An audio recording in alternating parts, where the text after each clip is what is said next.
These are my people.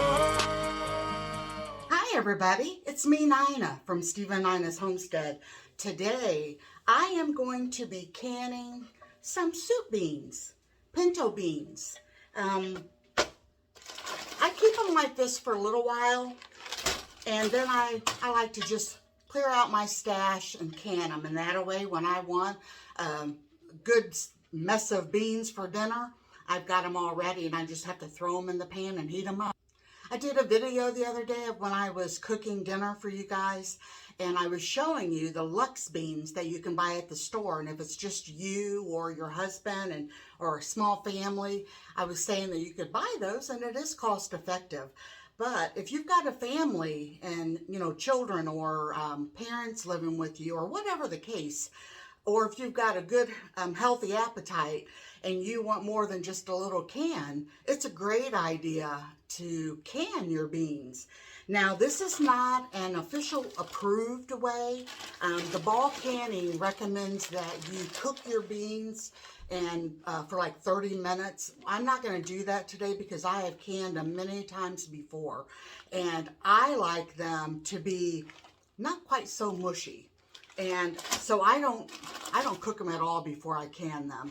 Now, if you want to, research that, go right ahead and do whatever you feel is best for your family. You do not have to do what I'm doing. This is the way that I do it, and it's a no-boil bean. So much easier and so good. Another hint that I have to tell you is, now these are still dry, but I just saved them in a jar. When you can them, you can go as low as putting a cup of beans and then adding the rest water within an inch of the top. That's going to give you more soupier beans. You're going to have a lot of liquid that you can actually just boil them, and the beans will thicken up. But if you fill your jar up, say like if I had this one ready to put the boiling water in, this is going to be packed full of beans. So my suggestion is for you to, if you want a little bit of soup in your beans, just put less dry beans in your jar, because remember, they are going to swell up. The first time that I did it, I put too many. The jars didn't break or anything like that, but they were so thick, they were almost hard to get out of the jar. So I recommend, I'm going to do 2 cups of dried beans so that I have a little bit of liquid juice in there. And so let's get started. We're going to rinse and clean our beans and pick out if there's any rocks, if there's, you want to get all of the dirt and the dust that might have, be in the bag. A lot of beans are pre-rinsed and cleaned, but I still think it's very important to take that few extra minutes and go ahead and go through that by rinsing and picking through the beans. So another little hint or tip that I can give you is you can start canning with everything being cold. For instance, you don't have to have heated water. If your jars are cold and they've been washed, dried, and sterilized, all that, and you don't have them heated up, you can go ahead and use cold water and then place them into cold water into your canner. But I don't like to do that. I set my oven at 200 degrees and I put a cookie sheet in there. I wash my jars and then place them on the cookie sheet in the oven and let them sit there and stay sterile in that heated environment until I'm ready to pour my beans in. So as I do that, I put water in my canner, turn it on so that it's starting to heat that water up, so that everything that I'm doing is warm or, close to being hot. So I don't know why. I think to me it just feels better knowing that the chances of germs and all that stuff is going to be lower because of the heat. So wanted to share that tip with you. Another thing that I do, these jars are, as you guys seen, brand new out of the package. You can run these through your dishwasher, which would be excellent. But I'm going to use a bottle brush, put some detergent on there, and just give them a good washing like this.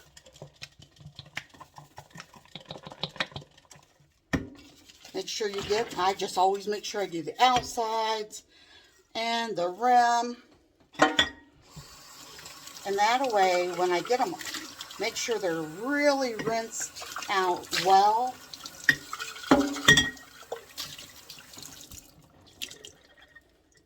And then I'll place this on the cookie sheet and put them all in the oven. And the reason I wanted to tell you that I put the detergent in my hand instead of pouring it into the jar is I don't want that detergent hard to get out off the jar. You know, if you just squirt it in there, you're going to have it thick. And then you're going to have to really scrub to get it all out of there. So that's the reason that I just kind of put it on my hand and run it under the water if I'm doing it like this. Most of the time I do use my dishwasher, but it has dishes, clean dishes in it, and I wanted to get this all started as quick as I could. All right, I've got my 7 jars that I'm going to be using in my All-American 921 canner. And I better put y'all down so I don't drop these. And there we go. I'll let them sit in there until I'm ready. If you're looking for one of the best canners, in my opinion, they are the All-American. And you can look up here for a model number. Mine is a 921 and it holds 7 quarts. You can get different sizes of these. Another tip that we have is if you have an electric teapot, that is wonderful, wonderful to heat your boiling water in to pour into your beans when you get ready to can them. If you don't, you can just use really hot water from the tap or use some water on the stove. My All-American came with 2 of these rings. The reason being is you want this on the bottom. You do not want your jar sitting right on the bottom of your pressure canner. So they give you 2, so just in case you're doing pint jars, you'll be able to stack them. So that's great to have. Now my water here is, it's hard. So what I do is, and it discolors stuff, but what I do is once I get my water in my canner, I put a splash of vinegar in there, and it keeps so much of the white, it comes out like a white powder on your jar, the hard water will. So that's another great tip. If you guys want, you can write these down. Okay, I've got my strainer out here. So I'm going to pour the beans in and get this part of them washed. I've got some bags. I want to get all of them done today, if I can. I'll put that a little bit on warm so it doesn't freeze out my fingers. Also, another thing I wanted to tell you. Here, let me see. There is, can you see that? It's a split bean. It just came in half. Now you can leave those in. What it's going to do is just going to make your beans a little bit more mushier. I'm going to go ahead and leave them in. I know some people don't, but I don't think there's anything wrong with it. It's not rotted or anything. And it would just make your beans a little bit more, like I said, textured with, just make them a little mushier. If you've eaten soup beans, you know what I'm talking about. So I'm going to go ahead and get these washed and start taking them out slowly, making sure that there are no rocks or anything in it. And I'll be back. Alright, you do not have to can with salt, but I like to use about a half a teaspoon. And that way I don't have to worry about putting a bunch of salt in once I am actually going to heat these and eat them. So that's just a preference. And my 1 cup measuring thing broke. So I'm going to use a half a cup, and I'll just have to put 4 of them into each jar. So I'll bring over my beans. Oh, let's see, I gotta...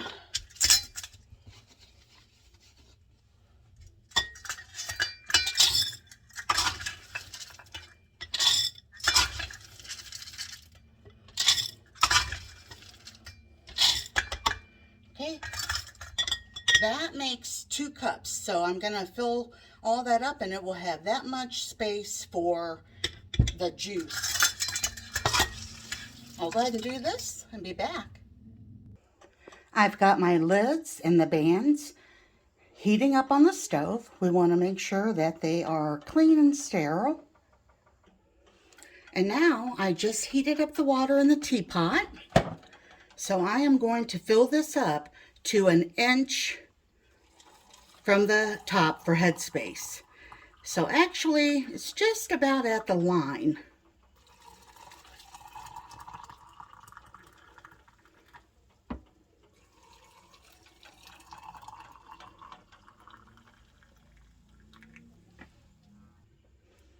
Okay, while the teapot is heating back up again,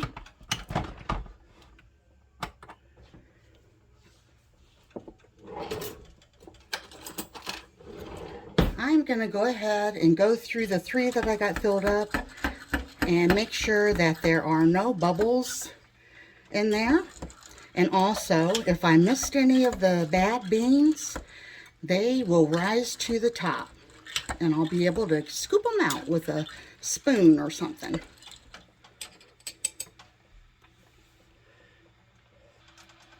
Another thing that I do with the vinegar is I put it on a clean paper towel and go around the jar, the whole lid area.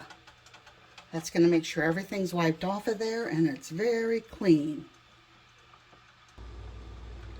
And then we're going to put on the clean and secured lid here. We're going to secure it just finger tight with a clean band. So just finger tight because they are warm. Scoot that one over.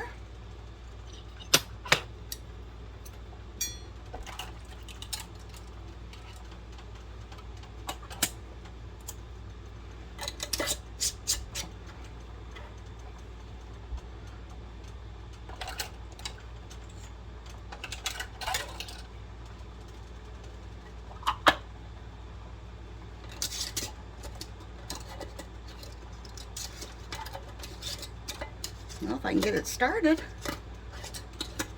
There we go. Oh, no, there we go.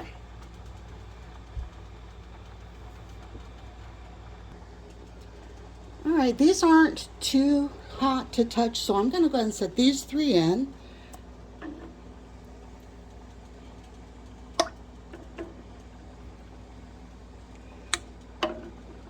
And then I'll get the other ones ready as soon as the teapot is hot.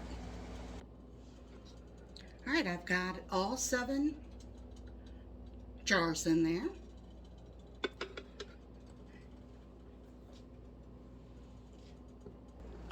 And I'm going to show you more on the canner here. Okay, you're going to inspect your canner, and there's a little steam vent right there. You're going to turn it. I don't know if I can share that with you or not. Let's see. Yeah, there. See the light coming through?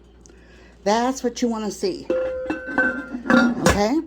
And then on the lid, on the All-Americans, there's an arrow. And you want that arrow to excuse me, there we go, to line up with that groove. Right there. You want to make sure that your gauge is all the way on 0. Now, we have had to replace our gauge because it got, I don't know if it got bent or something happened to it. Maybe we just used too much, but we replaced that. So you can, replace those. Everything else probably will last a very long time. So let me sit you down, tighten up the rings. Okay, we're going to go opposite sides here. And you are going to tighten these as tight as you can.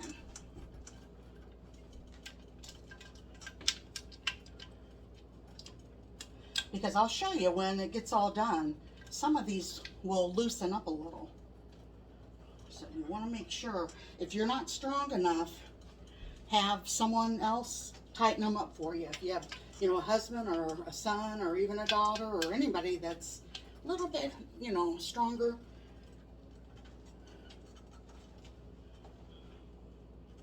Okay. Right now I've got my oven, or not the oven, but the stovetop set on 7. So it's like a medium high. And what we're going to do now is we're going to wait until we start hearing steam come up out of this little vent. Once we start hearing that, we're going to let that vent for 10 minutes. Now this is all very, very important. So you're going to let that vent for 10 minutes. And then according to where you live, your gauge will have to be set on. Actually, the All-American has 2 gauges, because we have the gauge here and then we also have the gauge here. And this, mine has to be on 15. So you make sure you check. You can Google it or ask somebody around you that already knows how to can, and they can tell you what your gauge pressure should be set on. So if where you live, if you're higher altitude, you know, it will probably be, well, this one only goes 5, 10, and 15 pounds of pressure. So mine's a 15 here in Ohio. You know, who would have thought that? So yeah, just make sure your altitude is right for where you live, and you won't have any problems. So I'm gonna go get me a chair, sit here by the stove, not right beside it, but by it, so that I can hear when the steam starts coming off, and I can set that timer for 10 minutes. Okay, see that steam coming out of there, the vent? We're gonna let that steam like that for 10 minutes. Okay, it's been 10 minutes, so now we're gonna put our weight on. And I am putting it on the 15 like I said. Okay, we are going to watch it and make sure that the gauge does not go beyond the 15 mark up there. And how we know by doing that, besides this, is this little thing, when it starts jiggling, you only want it to jiggle about 1 to 3 times per minute. So I already know that I'm going to have to turn mine down. So I'm going to go ahead and get that set to its sweet spot. So now that that's ready, we will wait for 90 minutes once it gets up to that pressure. And I didn't mean we will wait. What I should have said is once the gauge gets to the 15 pounds of pressure, we will then start timing for 90 minutes. That's how long these have to be in the pressure canner for. 90 minutes for the quart jar and 75 minutes for a pint. I wanted to let you hear that when it jiggles. Let's see. You're not supposed to do this, but I'm just doing it so you can hear it.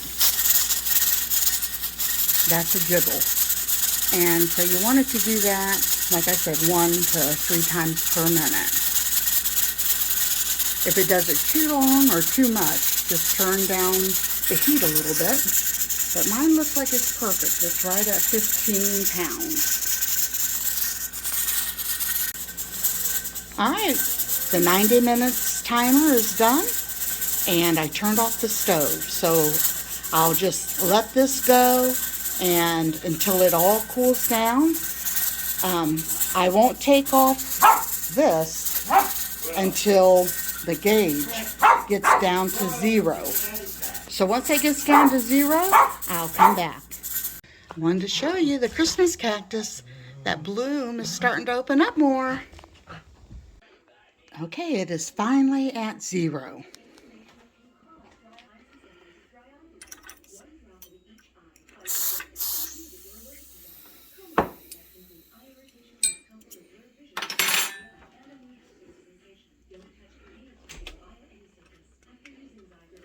I'm just going to go around and take these off. Oh, I wanted to show you if any of them were loose. Nope, they're not this time. I must have got them tight enough. Ooh, they're really tight.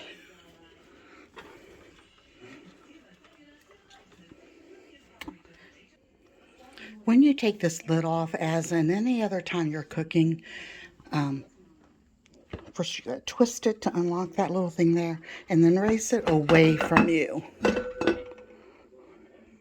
so that steam doesn't burn you.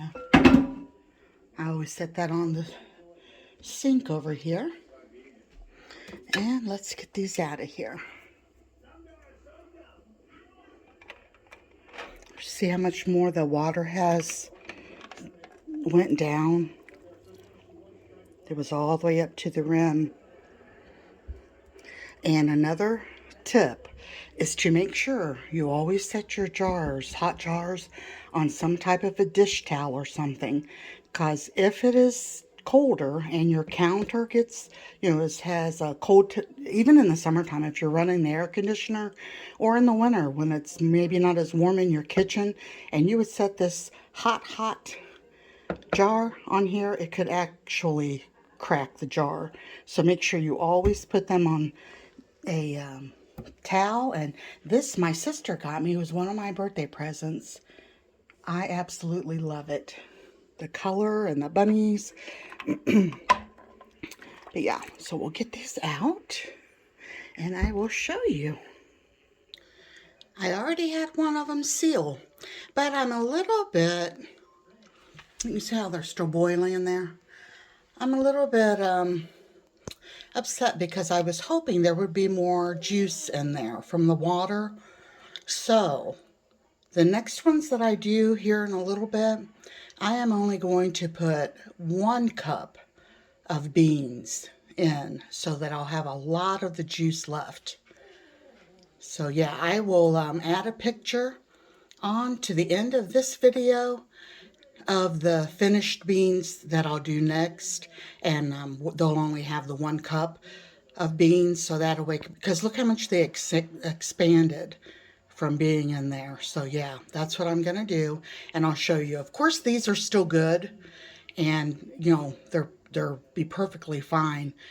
But yeah, I wanted more juice in them, which you can add water. And when you're cooking them with other things, I'll probably end up maybe putting a couple pieces of ham and stuff like that and cook them. But I would have liked to have had more water. So I'll show you at the end of this video what those turn out to look like. So I'm gonna go ahead and just say bye for right now. And thank you for watching. And I hope so much that you learned something. I love to share what I know. And I hope that you learned something and that you'll just keep coming back. And I'll talk to you on the next video. Bye-bye.